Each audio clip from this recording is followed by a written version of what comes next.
Hello and welcome to a rooting tooting episode of the God is a Geek Retrocast. Once again, I'm your host, Lee Garbett, and joining me once again is my co-host, Robin Parker. Howdy, partners.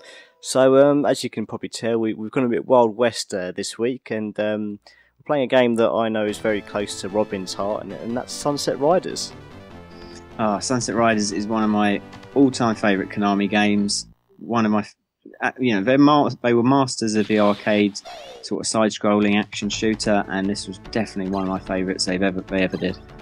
Yeah, I mean, actually capturing the footage for this episode. This is probably the first time I've actually played this game. I mean, I've heard so many good things about it, not just from Robin, but in general, it's quite well regarded as a cult classic arcade game. So yeah, it's a very interesting take on the run and gun style shooter.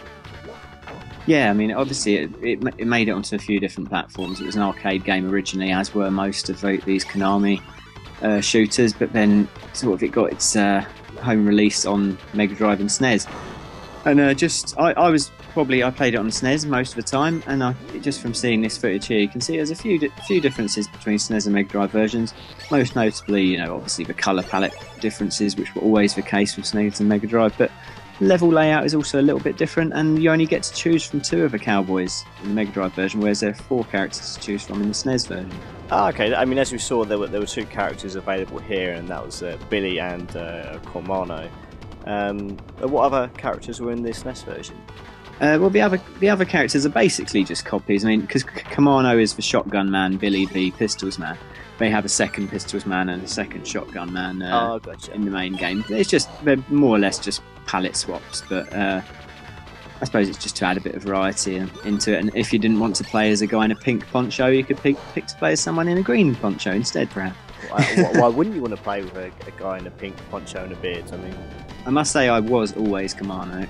Yeah, I think I saw the 2 pictures and I was like, do I want to be the squeaky clean Billy or the rough and rugged Cormano?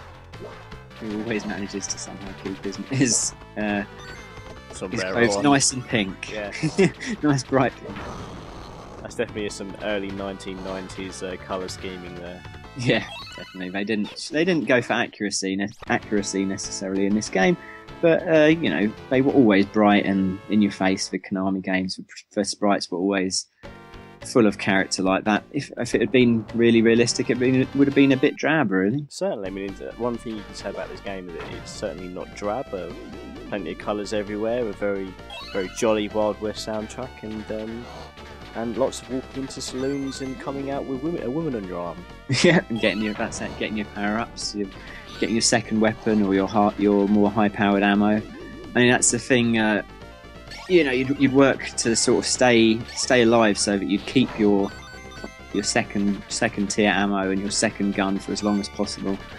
Because just one hit would lose them for you. So, as a hail of bullets are flying from every direction, you'd just be thinking, no, I need to keep my second gun for the boss.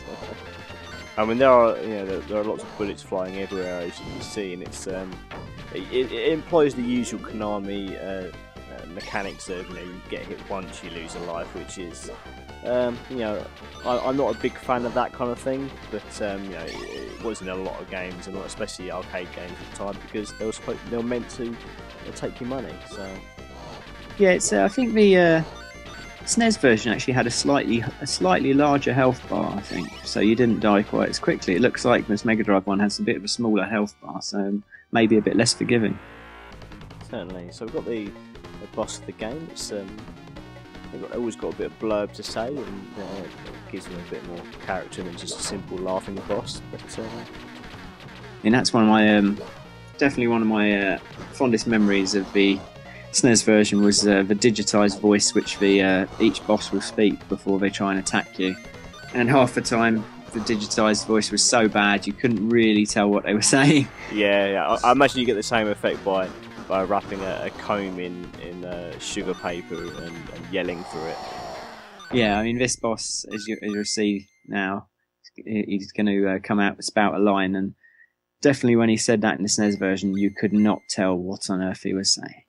I don't believe this version has the sound samples, unfortunately. So no, you didn't have the subtitle, you didn't have the speech bubbles on the SNES one. You only had the speech, so it was even more difficult to work out what they were saying. I think it sounded more like "marry me with my money" in the SNES version. So that became a bit of a catchphrase between me and my friends. It was a time where sound samples would take quite a considerable amount of space on the cartridges, so I guess not every game would bother with them.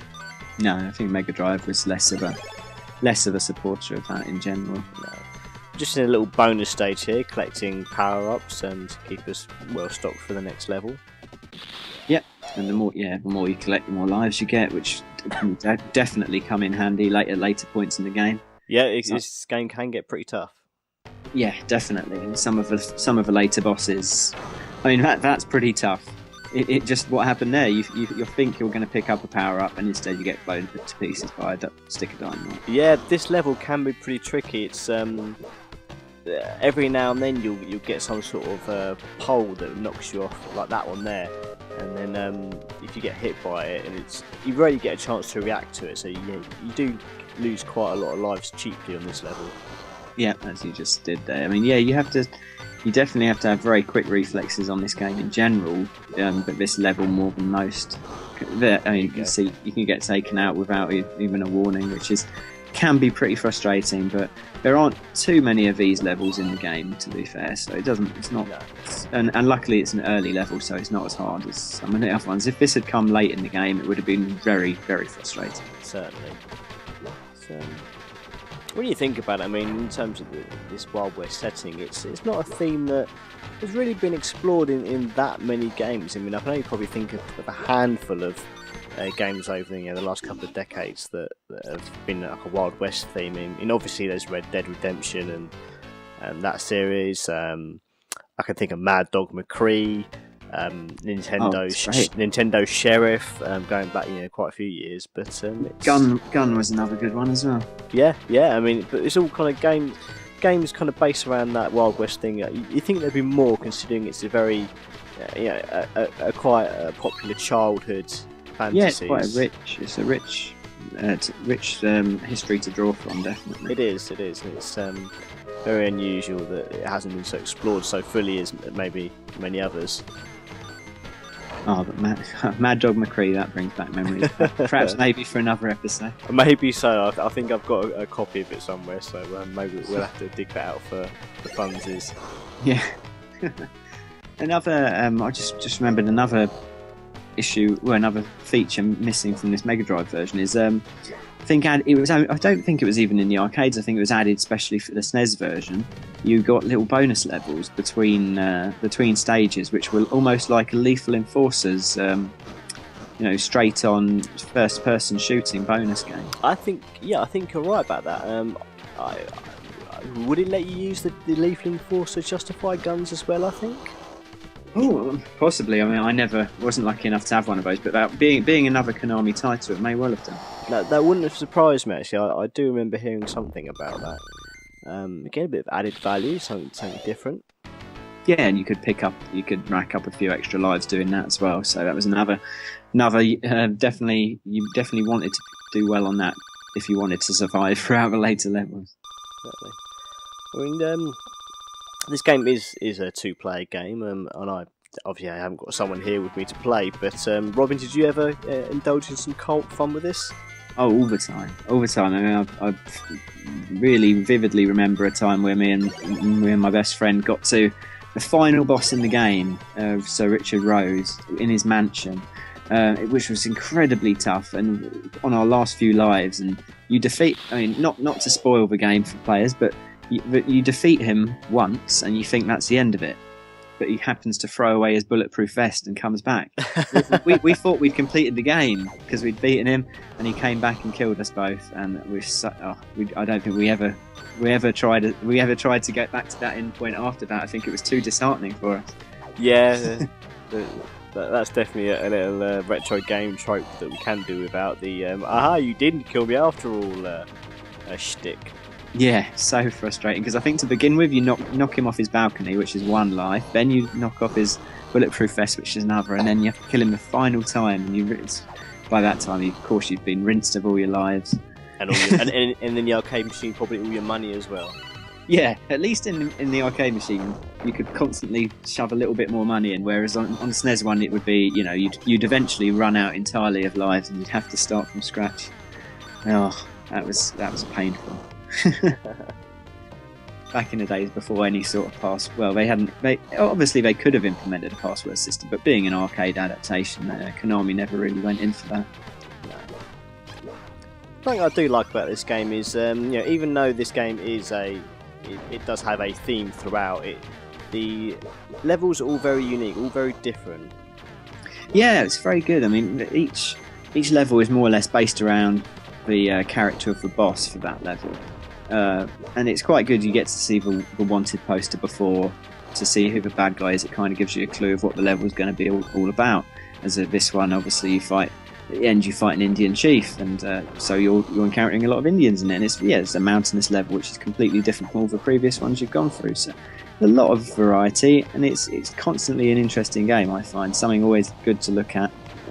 I mean, it might not look amazing by today's standards, but at the time it was a nice, colourful, well-animated game, really. Yeah, well, the mere fact that, you know, new levels can feature completely different enemies is always welcome. You know, even if most of them are palette-swapped versions with different weapons, which seems to be the Konami way, I think. Yeah, definitely. But as you say, it's just having a bit of variety in there makes it a much more interesting playthrough. Certainly. So we're just gonna try and reach the Indian chief scalping. Yeah, I believe this is actually a slightly different. Again, these level layouts are slightly different from the SNES. I think you fight the Indian chief on the train in the SNES version, which doesn't make quite as much sense. Ah, okay. And the enemy which you fought on the train, you actually fight in a forest fort, I think, in the SNES, if I remember correctly. So there's a bit of a variety. So you could actually theoretically play both games, and you could probably enjoy them both quite separately because the levels are different. Yeah, I mean, I'm sure I've said this before on this show, but that is something I do miss about the modern era of gaming is the uniqueness of ports and different versions of the same games. It's not like it would be the equivalent of playing a game on Xbox, maybe like Assassin's Creed, and then playing that same game on the PS3, and it might have a completely different soundtrack and not the same characters and just completely different levels. So it's definitely something I think that we'll never see again, unfortunately. No, the closest you're ever going to get to it nowadays is platform exclusive DLC, but then that's hardly as much fun as what you used to get with games such as this. Yeah, it's not the same as recoding whole sections of the game, changing the music, adding new options and new gameplay styles. And it doesn't gouge. It didn't used to gouge you as much, where you'd have to buy extra DLCs. But yeah, it's. I mean, we've both mentioned that before and how we miss it. But it was definitely a great thing back in the days, really. Yeah, it was never something you'd feel shortchanged about. It was like you had your own unique version, and sometimes like your version on your console would be the best version, and others it wasn't. It was just something you had to accept. Yeah, and that does obviously fueled a bit of playground banter as well. That sort of thing. You'd say, "Oh, my one's got this extra feature. My one's got this, got that." It was something different. Certainly. Well, I think while we're tackling Chief Scalping, I think it's time to go. That's it for this week's God is the Geek Retrocast, and as always, you can watch all of our past, present and future episodes via the Retrocast playlist on the God is the Geek YouTube channel. You can also watch us via the God is the Geek TV channel on Blip TV, the God is the Geek TV podcast channel on iTunes, and of course by visiting us at www.godisthegeek.com, where you can also check out all our other fine podcasts, videos, news, reviews, previews and features. Now, if you'd like to be regularly updated about the show and want to chat with us about anything retro gaming or Retrocast related, you can follow us on Twitter at the Retrocast. Of course, we'd love to hear from you. So thank you for watching the show this week, and until next time, keep it retro. See you later, guys.